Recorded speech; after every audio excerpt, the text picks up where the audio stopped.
Hello everybody. तो आज हम क्लास 10th जियोग्राफी का चैप्टर 1 रिसोर्सेज एंड डेवलपमेंट ये पढ़ने वाले हैं। तो चलिए शुरू करते हैं। चलिए, क्या आप उन चीज़ों का नाम बता सकते हैं जो गांव और शहरों में हमारी लाइफ को कंफर्टेबल बनाते हैं? चैप्टर शुरू करने से पहले मैं आपको कुछ बेसिक्स बता दूं कि पहले हम क्या पढ़ते थे क्लास 6 में कि रिसोर्सेज क्या है। एक सिंपल लैंग्वेज में हम ये कहते थे whatever we are using that is called resources. जो भी हम यूज़ करते हैं उसे रिसोर्सेज कहते हैं। लेकिन अब ये क्लास 10th का लेवल है, तो यहाँ पर आप उसे एक नेक्स्ट लेवल में पढ़ोगे, दैट व्हाट इज रिसोर्सेज। चलिए पढ़ते हैं। ऐसी चीज़ों की लिस्ट बनाइए और इनको बनाने में उपयोग होने वाले मटेरियल्स का नाम बताइए। हमारे एनवायरनमेंट में अवेलेबल हर एक चीज़ जो हमारी ज़रूरत को पूरा करने में उपयोग की जा सकती है और जिसको बनाने के लिए ऐसा कहा जा सकता है कि it is technologically accessible, economically feasible यानी कि अफोर्डेबल और culturally acceptable can be term as resources. तो पता चला आपको रिसोर्सेज किसे कहते हैं? ऐसी चीज़ें जो हमारी ज़रूरतों को पूरा तो करती है लेकिन इकोनॉमिकली वो फेसिबल यानी कि अफोर्डेबल होनी चाहिए, टेक्नोलॉजिकली एक्सेसिबल होनी चाहिए और सबसे ज़रूरी वो कल्चरली एक्सेप्टेबल भी होनी चाहिए। इसका क्या मतलब है?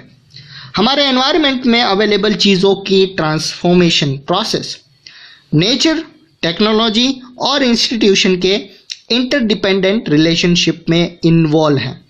जैसे कि इंसान टेक्नोलॉजी द्वारा नेचर के साथ इंटरैक्ट होते हैं और अपने इकोनॉमिक डेवलपमेंट की गति को तेज़ करने के लिए इंस्टीट्यूशन यानी कि संस्थाएं उनको बनाती है। उसका एक एग्जांपल मैं आपको बता दूं। जैसे कि मैं अगर बात करूं, मेरी बात करूं तो मैं एक हिंदू ब्राह्मण हूं। तो अगर मुझे भूख लगी है तो मेरे सामने एक ऑमलेट पड़ा है, तो अगर देखा जाए तो वो मेरी भूख मिटाने के लिए वो सही है, एक खाने की चीज़ ही है। लेकिन अगर आप देखें तो वो इकोनॉमिकली अफोर्डेबल भी है, मतलब मैं पैसों से उसे खरीद भी सकता हूँ। टेक्नोलॉजिकली एक्सेसिबल मतलब वो बनी हुई भी है। और सबसे ज़रूरी बात, एक टर्म जो पूरी नहीं होती वो ये है कि वो कल्चरली एक्सेप्टेबल नहीं है, मतलब मैं मेरे कल्चर के हिसाब से उसे खा नहीं सकता। तो ये तीनों टर्म कंप्लीट होनी चाहिए। जैसे कि मुझे यहाँ से कहीं जाना है तो ज़रूरी नहीं है कि फरारी होनी चाहिए, राइट, क्योंकि वो इकोनॉमिकली अफोर्डेबल नहीं है। ज़रूरी है कि जैसे मैं साइकिल लेके जाऊँ या बाइक लेके जाऊँ या गाड़ी लेके जाऊँ, राइट। और एक दूसरी चीज़ टेक्नोलॉजिकली एक्सेसिबल, उसका एक एग्जांपल मैं आपको बताऊँ तो अगर मुझे पानी पीना है तो ज़रूरी तो नहीं है कि अभी कुआं खोद के लगाऊँ, क्योंकि वो टेक्नोलॉजी मेरे पास नहीं है, राइट। तो इससे अच्छा है कि मैं जाऊँ और फ्रिज से बॉटल निकाल के पी लूँ, राइट। तो ये तीनों एग्जाम्पल हैं। तो अब बात करते हैं हमारे एनवायरनमेंट में अवेलेबल चीज़ों की ट्रांसफॉर्मेशन की हमने बात की। अब बात करते हैं, क्या आप भी बाकी बहुत से लोगों की तरह रिसोर्सेज को फ्री गिफ्ट ऑफ नेचर समझते हैं?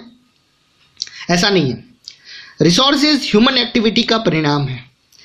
इंसान खुद रिसोर्सेज का एक इंपॉर्टेंट हिस्सा है।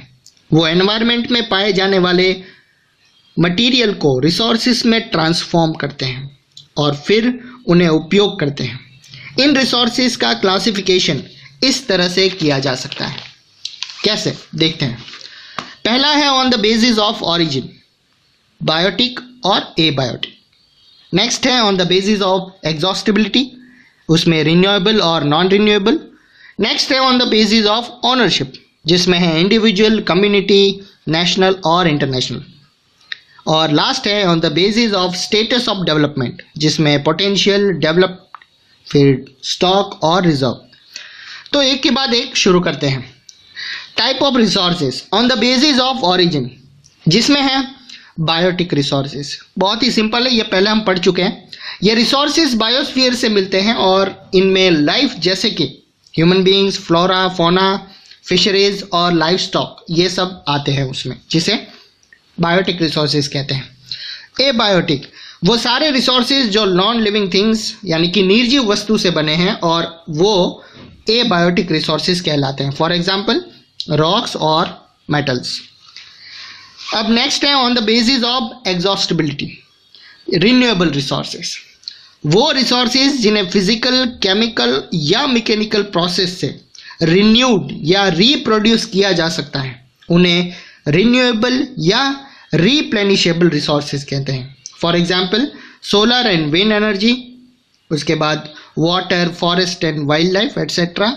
इन रिसोर्सेज को कंटिन्यूस या फ्लो रिसोर्सेज में डिवाइड किया जा सकता है। फिगर 2 में आप देख सकते हैं किस तरह से पूरा चार्ट दिया है, इस तरह से रिसोर्सेज को डिवाइड किया जाता है।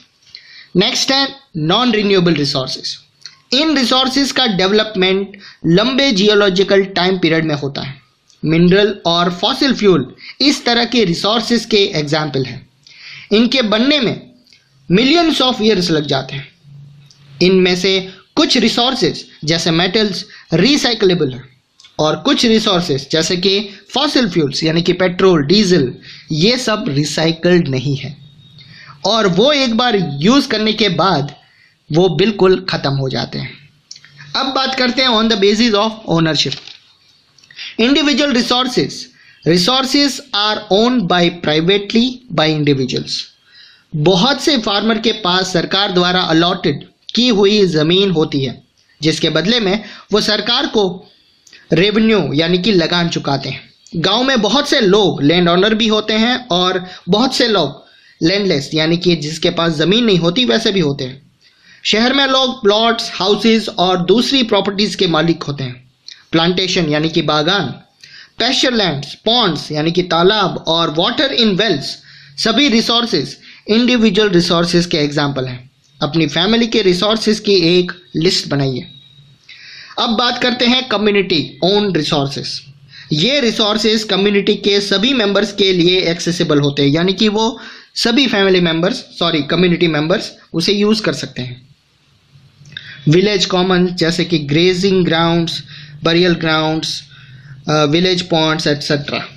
और अर्बन एरियाज में पब्लिक पार्क्स, पिकनिक स्पॉट्स और प्ले ग्राउंड्स वहाँ रहने वाले सभी लोगों के लिए एक्सेसिबल होते हैं।